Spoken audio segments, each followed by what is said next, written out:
그래서 그 잉여 현금이 이번 연도 연말부터 좀 눈에 띄게 슬슬 바닥이 보이지 않을까.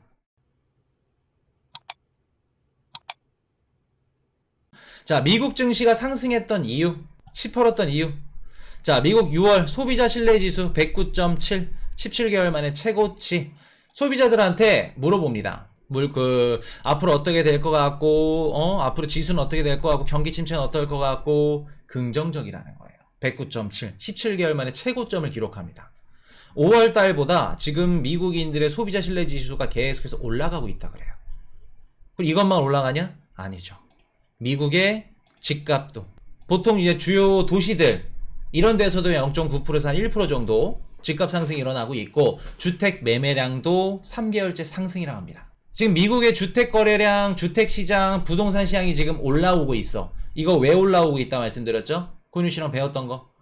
진짜 경기가 회복되고 경제가 막 너무 좋아서 경기 침체는 없고 그런 그런 방향성으로 걸어가면서 상승을 하고 있을까? 아니면 매물 부족. 그쵸.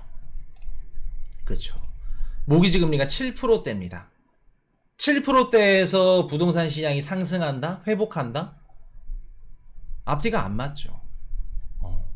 7%면은 부동산 시장이 냉각되고, 야, 매수할 사람도 없어야 되고, 매도할 사람도 없어야 되고, 아예 그냥 매매도 이거 끊겨야 돼. 집값도 올라갈 이유는 딱히 없죠. 오히려 떨어져야죠. 냉각되니까.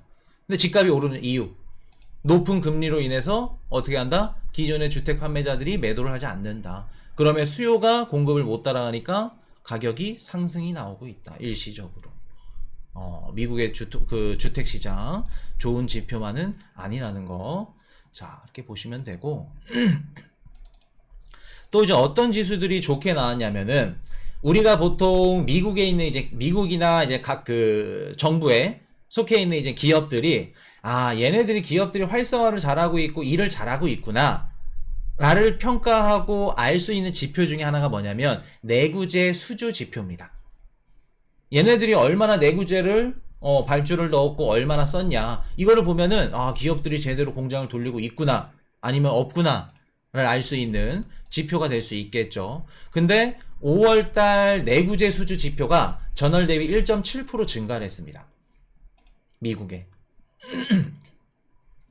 그 뜻은 미국에 있는 제조시설 기업들 얘네들도 괜찮구나. 지금 서비스업은 괜찮고 제조업은 안 좋게 평가를 했죠. 미국에. 근데 월가 예상치도 똑같아. 마이너스 1%야. 내구재 수주. 당연히 기업들이 이거 내구재 수주 안 넣을 거라 생각을 했어. 근데 결과를 열어봤더니 전월 대비 1.7% 증가를 했죠. 증가를 했다는 건 무슨 뜻이냐면, 자, 보세요. 지금 이렇게 높게 나온 이유 중에 하나가 보잉이라고 이제 항공기 수주 만드는 회사입니다. 항공기 수주가 이제 급증을 했어요. 그래서 그거 이제 만들어나고 운송 장비며 이것저것 주문을 한 것들이 증가하면서 지금 내구재 수주가 증가를 했고, 그래서 이제 보잉에서 내구재 수주량이 좀 증가했다. 그것도 있지만, 우리가 보통 얘네는 이제 보잉 같은 경우에 어떻게 보면 이제 국방에 들어가는 이런 전투기도 들어가고, 아니면 좀 이렇게 좀 대형이다 보니까 정부가 좀 이렇게 비즈니스를 따냈구나, 계약을 좀 체결했구나 알 수 있는 건데, 정부를 제외하고 미국에 있는 민간 기업들이 투자를 열심히 받고 있고 하고 있고 내구재 수주를 이렇게 열심히 하고 있구나 알 수 있는 게 이제 뭐냐면은 항공기를 제외한 이런 나머지 지표들, 항공기를 제외한 지표들이 미국에 있는 민간 기업의 투자를 대변한다고 할 수도 있습니다. 민간 기업들이 투자를 활발하게 하고 있구나 대변하는 지표가 뭐다? 항공기를 제외한 지표들. 비국방 자본재 수주라고 해요. 요거를 비국방 자본재 수주인데, 자, 잠시만요. 자, 그 비국방 자본재 수주가 역시 증가를 했습니다. 증가를 했다는 건 민간 기업들이 투자를 활발하게 전월 대비해서 받고 있구나, 그거 얘기하고 있는 거예요.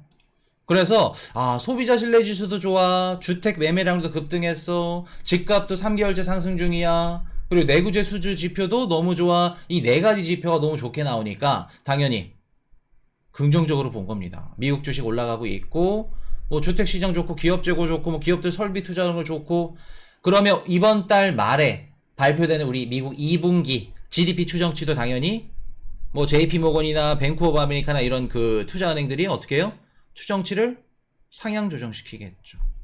그러면서 미국 증시가 상승을 보였다. 상승을 보였다. 그래서 보시면은 미국 증시가 이렇게 상승을 보였고 근데 전체적으로 이제 기술주들은 살짝 이렇게 조정을 받았다. 뭐 테슬라나 얘네들은 좀 많이 올라갔지만 좀 많이 올랐던 것들은 살짝 좀 조정을 받고 조금 오르던가 그렇게 전체적으로 증시 상승이 나왔다. 그렇게 보시면 됩니다. 그래서 5월 신규 주택 판매 전월 대비 12.2% 주택 시장 지표가 지금 굉장히 좋게 나오고 있다는 거. 자, ECB 총재 7월에도 금리 올릴 것. 7월에도 금리를 올린다고 합니다. ECB에서. 우리 저번 시간에 배웠던 거, 미국을 제외한 신흥 국가들이 금리를 올린다. 지네 나라 투자, 외환 자금들이 유출되지 않기 위해 올리는 것도 있지만, 어떻게 한다? 미국의 금리 인상 가능성을 열어뒀기 때문에 지네들도 올리고 있다. 그래서 유럽 국가들도 이제 금리를 올린다는 얘기입니다. 그래서 7월달 아마도 7월달이 연준 금리 인상 관련해서는 분수령이 될 걸로 보입니다. 그래서 만약에 아직까지 코이네이션 7월달 금리 인상 안 할 거다 라고 생각을 하는 주의인데 이렇게 지표들이 계속 좋다? 그럼 7월달 한 차례는 금리 인상을 할 수도 있을 거다. 대신 근데 우리가 생각하는 뭐 7월달, 9월달 아니면 11월달 연말에 이제 이번 연도 하반기에 금리 인상을 2차례 예상을 하고 있는데 2차례까지는 너무 좀 높다. 한 차례 만약에 하게 되면 7월달 가능성이 있다. 그렇게 말씀을 드릴게요. 자, 이렇게 말씀을 드리고 오늘 한번 일정 한번 짚어 드릴게요. 자, 6월 29일 미국 GDP 내일 발표됩니다. 예측치 1.4%, 이전이 2.6이었죠. 그래서 이런 식으로 GDP가 발표가 되고 그래서 이번에 지표들이 좋게 나왔기 때문에 이것도 예측치가 상향 조정이 됐다. 이렇게 말씀을 드리고 29일 내일 신규 실업수당 청구 건수 26만 6천 건 예상입니다. 요거 이번 연도 상반기부터 보시면 꾸준히 상승을 했어요. 꾸준히 상승을 했다는 거 요것도 우리 지켜보셔야 된다는 거. 언제 말아 올릴지 모릅니다. 자, 6월 30일 유로존 물가지수 CPI 요것도 있죠. 자, 유로존 CPI 그리고 30일날 근원개인 소비지출 이것까지 중요할 겁니다. PCE 지표 변동성이 심한 지표들 제외한 물가 지표이기 때문에 요거 중요합니다.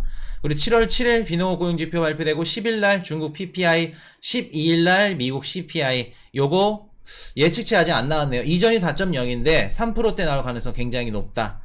우리 기저효과 말씀을 드렸죠. 전년 동월 대비 7월 13일날 미국 생산자 물가지수 PPI 발표되고 18일 소매 판매 지표 발표되면 27일날 연준 금리 결정이 있습니다.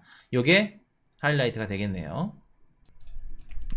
7월 27일 과연 어떻게 될까? 과연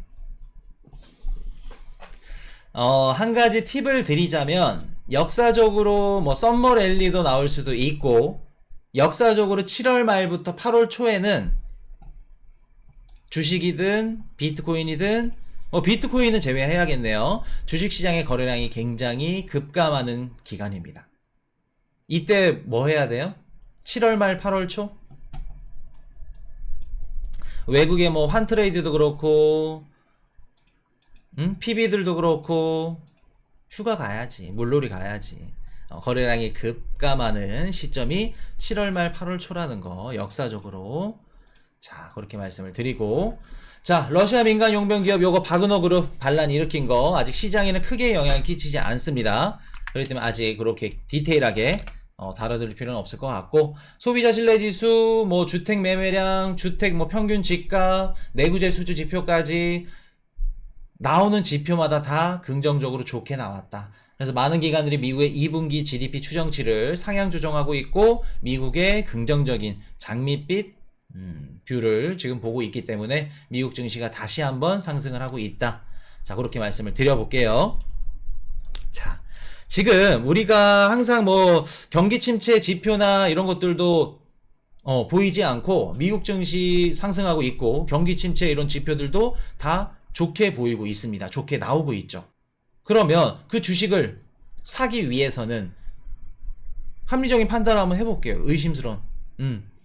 코로나 때 수많은 유동성을 공급했기 때문에 그 돈들이 지금 미국 국민들은 현금으로 쥐고 있을 겁니다.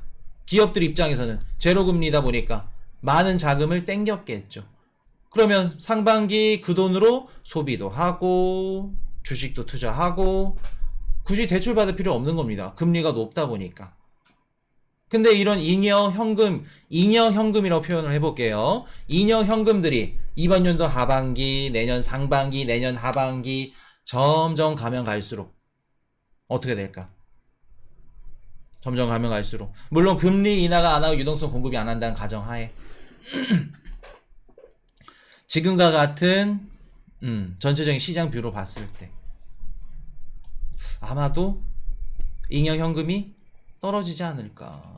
떨어지지 않을까. 그래서 그 잉여 현금이 이번 연도 연말부터 좀 눈에 띄게 슬슬 바닥이 보이지 않을까. 조심스럽게 예상을 좀 해봅니다. 그래서 내년도 마찬가지고. 그래서 우리가 인정할 땐 인정해야 돼. 지금 보고 계시는 주식 비트코인 상승하는 거 맞습니다. 그러면 왜 상승했는지 이유를 찾을 줄 알아야 되고 그 이유가 하반기에는 어떨지 내년 상반기에는 어떨지 그런 부분들을 우리가 분석하고 판단할 수 있어야겠죠. 분석은 코인이슈가 해드리니까 판단은 우리 코인이슈 가족분들이 해주셔야겠죠. 자, 그렇게 말씀을 드릴게요. Hey, I got a confession. Been losing all momentum. Just because it's easy, that don't make it better.